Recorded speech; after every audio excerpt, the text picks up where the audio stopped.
All right, what's going on, everyone? So there's kind of a ceasefire in place between the United States and Iran, but Iran didn't really respond to that. And today, opened fire on 3 different vessels in the Strait of Hormuz and took over 2 of them.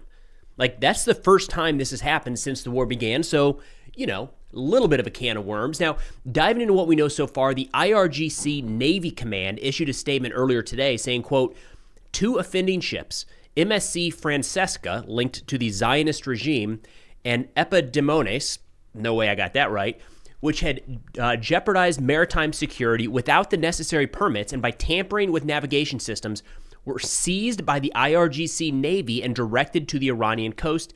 Disrupting order and safety in the Strait of Hormuz is our red line. Now, our understanding at this point is that the IRGC Navy used fast attack boats. There's actually a picture going around showing a number of these heading out to the Strait of Hormuz in either a show of force or opening fire on a number of these different vessels. So right now we're tracking 3 different ships that were on the receiving end of Iranian small arms fire, according to G-Captain, and these sources will all be in the description below. They say a Liberia-flagged container ship sustained damage to its bridge after being hit by gunfire and a rocket-propelled grenade northeast of Oman. The UK MTO said the master of the vessel reported being approached by an IRGC gunboat. They say they were subsequently fired upon. All members were safe. Then we have a Greek-operated container ship said that no radio contact was made, and they had been told that they had permission to transit the Strait of Hormuz before being opened fire on about 8 nautical miles west of Iran. And then a third container ship was fired on 8 nautical miles west of Iran while transiting outbound through the Strait of Hormuz. This was a Liberia-flagged vessel. They say it was not damaged in the water. Its crew are safe, and my understanding is that vessel continued on its journey. So again, talk about an escalation. It seems like every other day we've got something in this conflict that has not happened yet before. I don't believe Iran has opened fire on any vessels in the Strait of Hormuz. It's been the threat, but they haven't actually opened fire since the ceasefire went into effect. In fact, you got to go a little ways before that even. But no doubt, at the beginning of the conflict, there were drones and missiles flying at ships left and right. We're starting to see these fast attack gunboats. And we know that Iran has a lot of these. This is the type of stuff that is very difficult to 100% eradicate from the air. Just, they're small, they're easy to hide, they're easy to conceal in like caves and areas right along the shore. And again, based off of some of the pictures, satellite imagery coming out today, it looks like Iran at least has a fair number of those remaining, enough to, harass and, in this case, seize a couple different ships. Now, we'll see what that actually turns into if Iran releases them. The whole argument here that they were, disrupting order and safety in the Strait of Hormuz. This is definitely one step up the escalation ladder from Iran. They're no longer just saying you do or do not have permission. They are now taking over ships when they don't explicitly grant them permission to pass. Now, we're in a mess of a time period right now where yesterday the ceasefire was extended indefinitely by President Trump. And look, he didn't put a deadline on it. That's why we say indefinitely. He said the ceasefire will be in place until the Iranian regime comes forward with a proposal of their own. That's not a great bet to make. I mean, we've talked over the years about one of the major Iranian tactics in these negotiations is to drag it out. So if we're waiting on Iran to come to the table now, it could be a while. It could be weeks, could be months, could be years. President Trump clarified this morning, saying that they're only going to have a few days. In fact, he told the New York Post that there is a new round of talks expected to take place this Friday.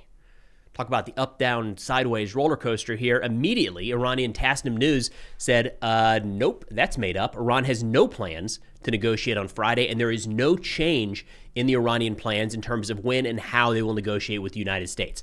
Stepping back, big picture, based off of everything that transpired yesterday leading up to Trump extending the ceasefire, again, indefinitely, Iran has said that they will not be talking with the United States until the U.S. blockade of the Strait of Hormuz is lifted. And an interesting one that we're going to get into today is there are varying reports that a number of Iranian ships are getting through, but then other U.S. outlets saying, no, that's completely made up. It's entirely Iranian propaganda.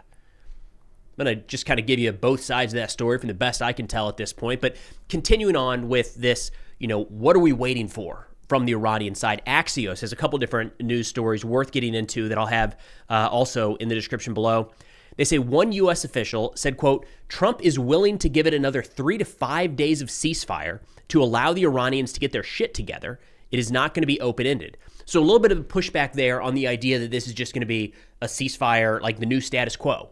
It's a ceasefire until whenever, right? The Iranians could drag this out weeks, months, or even years. They say Trump's negotiators believe that a deal to end the war and address what's left of Iran's nuclear program is still achievable, but they also worry that may not have anyone in Tehran empowered to say yes. That's a problem. If we don't know who the decision maker is in Iran, we're going to have a hard time coming to some sort of negotiated settlement. And we're hearing this kind of out of both sides of the mouth right now, where on the one side, it's look at all the great success of the U.S. military because we're able to kill so much of the Iranian leadership, but also we can't strike a deal right now because there's nobody to negotiate with. Like rock in a hard place in a couple ways there, right? They say several U.S. officials and Trump associates drew the same conclusion. The president thinks the United States has achieved everything it can militarily and wants out of the increasingly unpopular war. He won't resume it until he has exhausted every other option. One official said, quote, "It certainly looks like Trump doesn't want to use military force anymore and has made a decision to end the war." Now, there's definitely plenty of areas to push back on that because we are seeing a continued flow of U.S. assets into the region. Another U.S. aircraft carrier is set to arrive in the coming days. We've got an amphibious ready group set to arrive, I think, in 2 more weeks. And there's no indication that any U.S. military assets have left the region. So, you know, again, we're having to read between the tea leaves on a lot of this, and it's challenging because a lot of the statements that we're getting, official statements from either the U.S. or the Iranian government, do not match reality as they play out over the next couple days. Now, one of these that, again, very difficult to understand exactly what's going on here. I'm not going to pretend to have the solution or the perfect answer. It has to do with the ships that may or may not be transiting through the Strait of Hormuz. It's all over the place. And I'm going to give you, from what I've been able to see, both sides of this story because we've got some outlets saying that Iran is able to get tankers full of Iranian oil through the strait and through the U.S. blockade, and then others saying that's just Iranian propaganda. It's completely made up. All right, so a couple days ago, the Wall Street Journal reported more than 24 Iran-linked ships carrying oil and gas have evaded the U.S. blockade of the Strait of Hormuz, according to Lloyd's List Intelligence and brokers arranging such cargoes. Since the blockade went into effect on April 13th, at least 26 laden ships have sailed in and out of Iranian ports. U.S. Central Command said it had turned back 23 such ships. Of the vessels that passed the U.S. blockade, 11 were oil and gas tankers, and 2 were large crude tankers that can each move around 2 million barrels of oil. One of the ships, the Greek-owned general cargo carrier Basel, B-A-S-E-L, left the Iranian port of Bandar Imam Khomeini on April 15th and passed the blockade line on April 19th. Brokers in Athens told the Wall Street Journal. Lloyd's List Intelligence confirmed the crossing. You know, Lloyd's List has been pretty reliable. I think that's been one of the organizations to go to see exactly what's playing out in the Strait of Hormuz. Nobody's as reliable as Sal over on what's going on with shipping, but I feel like Lloyd's List has been pretty spot on with this. But that report hit Lloyd's List and Wall Street Journal, and then it was brought up on Fox News, and Fox News said, no, there's no indication of this happening at all. In fact, that is Iranian propaganda. Here's what they had to say. Hey, Trey, could you give me an idea? Are we letting ships through? Because we're seeing different reports. First, nobody's getting through. Then we boarded a ship that tried to get through. Do you have any reporting that talks about what's really happening in the Strait? Yeah, the United States is allowing any vessels who are passing through this area to make their way to their final destination as long as they're not coming from Iranian ports. There were some reports overnight indicating that 26 vessels from Iran's shadow fleet were able to make it past the U.S. blockade. There is no evidence of that, and despite what one Democratic senator talked about, there is a concerted effort by the United States to ensure that any vessels that are coming from Iranian ports are turned around or seized, as we saw with that one cargo ship over the weekend. So, Trey, that was just Iranian propaganda, right? Yes, absolutely. And the shadow fleet that the senator is talking about is used to directly fund Iranian proxies across the Middle East, including Hamas, the Houthis, and Hezbollah, who are directly responsible for killing U.S. citizens. And so the shadow fleet is a very serious problem. it is not getting past the U.S. blockade, according to all reports and information that we have from the region. But it is a very serious issue that the U.S. Navy says they will crack down on, not just in the Persian Gulf, but also around the world, including in the Indo-Pacific. And yes, 100%, there is crazy propaganda flying around in every direction. But I have a hard time taking it in when we're looking at, again, outlets like the Wall Street Journal and Lloyd's List, and now we have Financial Times as well. When those outlets are being accused of spreading Iranian propaganda, I don't know, it doesn't sit right with me. So we've got a couple different organizations saying that there are ships moving through here. Financial Times just today said, quote, at least 34 tankers with links to Iran have bypassed the U.S. blockade since it began, according to the cargo tracking group Vortexa, including several carrying Iranian oil. At least 6 of those that left were confirmed as carrying cargoes of Iranian crude oil amounting to 10.7 million barrels. Among those that have exited is the Durena, an Iranian-flagged supertanker that navigated past the U.S. blockade with its transponder turned off. According to Vortexa, the sanctioned vessel was one of two laden tankers that left Iranian waters on April 17th, with 2 more crude oil tankers having sailed past on April 20th. I mean, there's all of these little nuances here. Like, technically, the United States has not shut down all traffic in and out. It's really only supposed to be ships moving to and from Iranian ports. But, an Iranian-flagged vessel that is full of Iranian oil feels like it meets the criteria to be stopped. So I don't know, is that like an accident that one got through? Are we allowing some through so as not to completely tank the oil markets?